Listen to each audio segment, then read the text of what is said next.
Yeah, thanks, Shubs, and good evening to the members of the media. Yeah, look, it's not easy. It's not easy at all.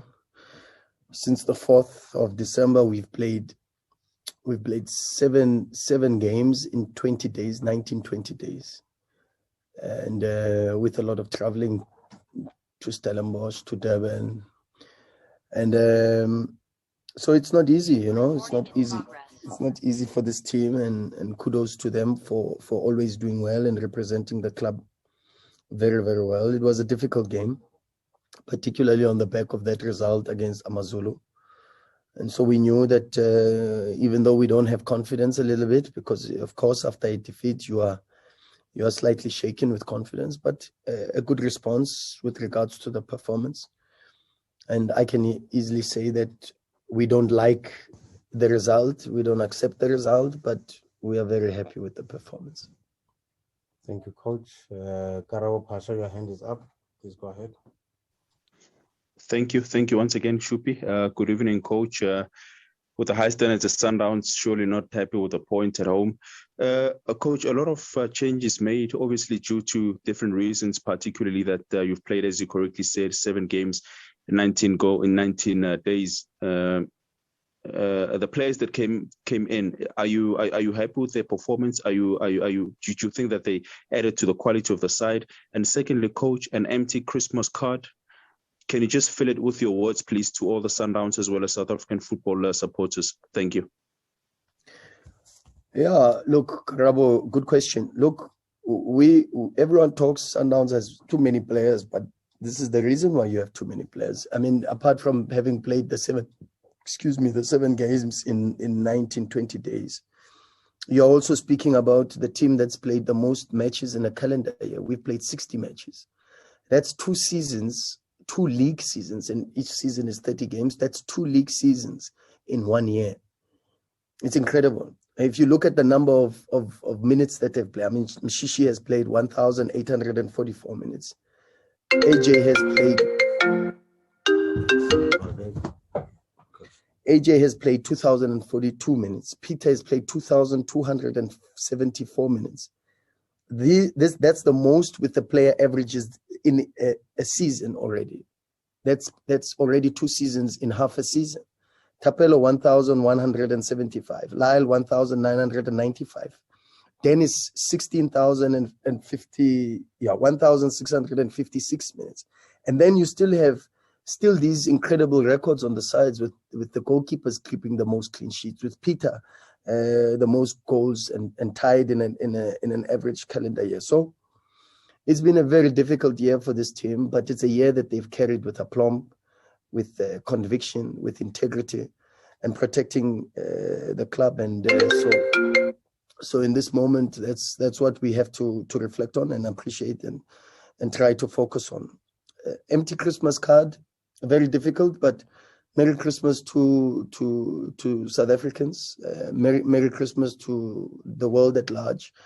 A Merry Christmas, especially to the Mamelodi Sundowns supporters and the entire Mamelodi Sundowns family. And I think on behalf of the president, and on behalf of the chairman, and on behalf of the Mamelodi Sundowns board, we'd like to wish everybody a prosperous New Year, safe and healthy Christmas with a lot of responsibility. We are still in the middle of a pandemic, so it's important that we adhere to all protocols in terms of wearing masks, in terms of social distancing and large gatherings, to just be a little bit more careful. Let's not drink and drive. Let's stay safe on the roads, and hopefully we are back. If 2021 was a very good year, hopefully we are back to make 2022 as Mamelodi Sundowns an exceptional year. And we have to continue to work hard. And we know the league title is not done. No league has ever been won in December. So we've got a lot of work ahead of us, and the schedule is going to be hectic because there's Champions League when we come back. And then we've got to make sure that we continue to wrap up the league title and continue to focus on the Nedbank Cup, particularly because of the great work that we've done this season. Kgothatso's hand will be the last one. Let's start with Saubrey, then Rob, then Kgothatso. Abuti Saubrey, you go ahead. Thank you very much, Shupi. And Coach, thank you for the opportunity.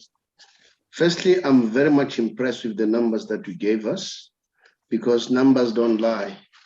It shows that you guys at Mamelodi Sundowns, you do your thorough analysis, which is quite impressive.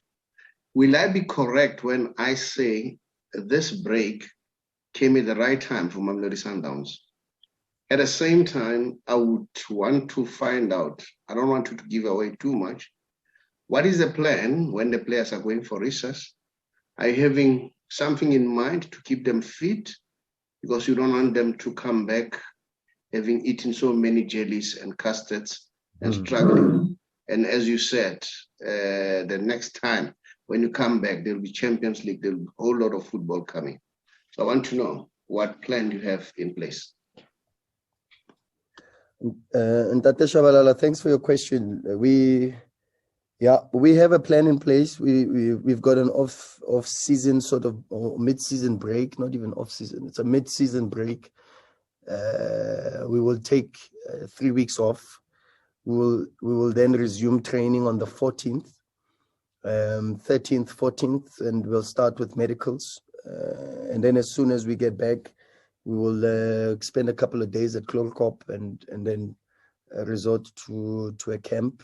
We're still ironing out the finer details, because initially the plan was to go overseas or out of the country, but with COVID and all these travel restrictions, that makes it very, very difficult. So we'll be inbound and we'll stay within the borders, but we've got to still try and make the camp as competitive and as beneficial to the group as we possibly can. But it's not easy, because at the end of the day, the players need to refresh, regenerate, and come back with less muscle fatigue, less psychological and mental fatigue, so that we can go on again. It's going to be a difficult year. We've got to fight. It's not easy. You can already see, especially the last 3 games of this season are showing you that we have a battle in our hands. And that battle is not only on the pitch, and you see also with the officiating. I never talk about referees. I refuse to talk about referees, but some of the decisions really, they leave a lot to be desired, but it is what it is. I don't want to talk too much, because I think I already donate a lot of money to social responsibility programs, and I don't want to be called into the DC. But the focus is on what we see on the pitch and trying to improve the performances, and that's where we are, and try to understand that it's going to be a very difficult year if the last 3 games are anything to go by. Delport in Cape Town. Thanks, Shippy. Coach, just to find a silver lining in a frustrating night. I think there was about 25 minutes or half an hour of Andile Jali in the first half, where if everybody was on his level, I think he would have had 5 assists. Unbelievable. Was that the captain's armband? What was that? That was Jali masterclass. Yeah, but he's been like that the entire season, Rob. I think I've said this so many times, guys. I've said these players do not get the recognition, the praise that they deserve. They don't. Maybe the yellow jersey is the problem. If they were wearing a different color, they would probably get the recognition, the appreciation from the country.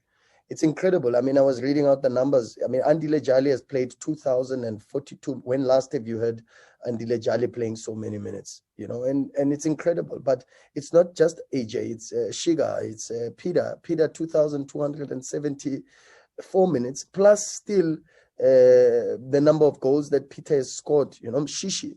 I mean, with the number of games, and still going to score and equaling that 50 goal mark, it's incredible. So not enough praise is given to these players, not enough admiration is given for what they are doing, and for what they've done this year is incredible. They are there for every tournament, they're semi-final, final. In the league, we are the current champions. We are first again. So the players have been exceptional, and this is This is the mentality, the culture, and the game belongs to them. AJ has been superb. You run out of superlatives when you speak about AJ. And this is the mentality.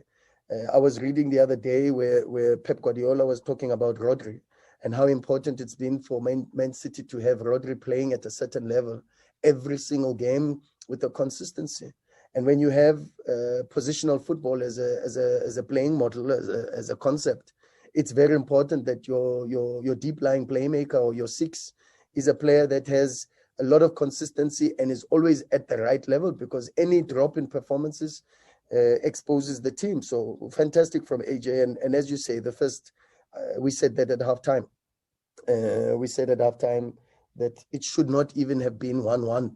By the time they scored the penalty, the score should have been at least 3, or 4 even. There were 6 big chances in the first 20, 25 minutes. But okay, that's football. And sometimes these things happen, particularly on the back of so many games where the central nervous system is overloaded with a lot of waste products and lactic acid, and then the decision making, the anticipation, and the mind is not as engaged as you would have if you're a little bit fresher. But that's what happens when you play for a big team and you have so many big games every 2 days. So we're not complaining.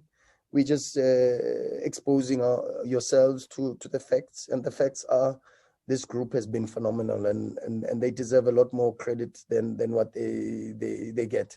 Of course, today what is not a result that we want against AmaZulu, not a result that we want, but we have a clear understanding that ours is to push the performance. And when the performance is good, even though sometimes we want good results, but when the performance is good, ours is to manage the performance and push the performance to get always better. And today was slightly better than AmaZulu, and under the circumstances, we take the point, although we would have loved 3. Thank you, Coach. Last question from Kgothatso. Thank you, Shupi. Thanks once again. Coach Ryan, I've got 2 quick questions for you quickly, if you don't mind. Yeah. I wanted to ask, the Sundowns conceded 2 goals against SuperSport on the 24th of November. Before that, you had not conceded any goals at all. What could be perhaps the reason for us now seeing Sundowns starting to concede so many goals when it comes to league action?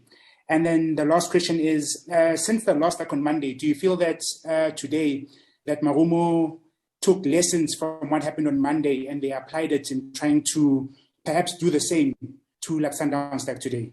Thank you. Yeah, thanks, Kgothatso. I don't want to talk about the opposition coaches and their tactics and what happened, because I don't think South Africa is a country that is open to discussing opposition tactics. I get a lot of stick for speaking about, and to be honest, mine is just to try to say, when people say the PSL and this and that, there's a lot of coaching that's taking place. There's good identity in all the teams. Marumo Gallants have a different identity now with Dance, and you can see the print of the coach. I mean, it's a team that still has the possibilities of hurting you on transition, and you could see today. But then they also have the possibilities of building up the play and being progressive. Ever since Dance has arrived, I think this is the only game where the opposition has dominated him. Apart from Cape Town City, where they had 50% ball possession each, they've dominated all the games. I mean, against Swallows, they had more possession. Against Pirates, they had more possession. And today, even a fatigued Sundowns dominated the game, created more chances. Okay, of course, we were caught on the counter-attack, but it's a strong Sundowns performance. So I don't want to talk about lessons that the other coaches have picked up, because that is not my space. The conceding of goals. Oh, the conceding of goals. Yeah, look, you see, the problem in South Africa is when we were keeping clean sheets, people were saying clean sheets, clean sheets, clean sheets. When are they going to concede? Now we are conceding, everybody's saying, where are the clean sheets? So it's very difficult. In South Africa, sometimes it's a little bit difficult. But yeah, we will fix it. We'll work on it. We need the clean sheets. We live on the clean sheets. And sometimes some of the goals, I mean, how do we keep a clean sheet when there's a penalty that's not supposed to be a penalty?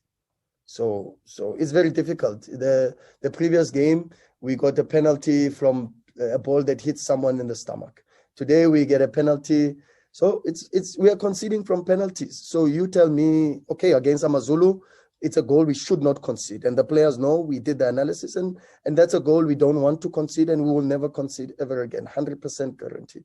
But some of the things are beyond our control. And so we keep going and we keep trying to improve the team and focus. But for now, we've had a very difficult year. We've had a very difficult half season. The players have been phenomenal. They've given us their heart and their souls. They've been extremely honest. They work very, very hard. They deal with a lot of pressure and expectations. Yeah, we are very proud of them, and I'd like to focus on that. And next season or next year when we come back, we focus on trying to see how we can improve the team. Thank you, Coach. Lastly, from our side, your soundtrack for the holiday season, what will you be listening to? Asibe happy, Mutwa. Thank you, Coach. Thank you. Thank you, everyone. Asibe happy. Thank you, everyone. Asibe munye. Cheers, guys. Merry Christmas. Thank you. Everybody. Merry Christmas, everyone. Thanks for joining. Cheers, Thanks for guys. the support. Bye. Good one, Shippy. All right. Thank you, everyone.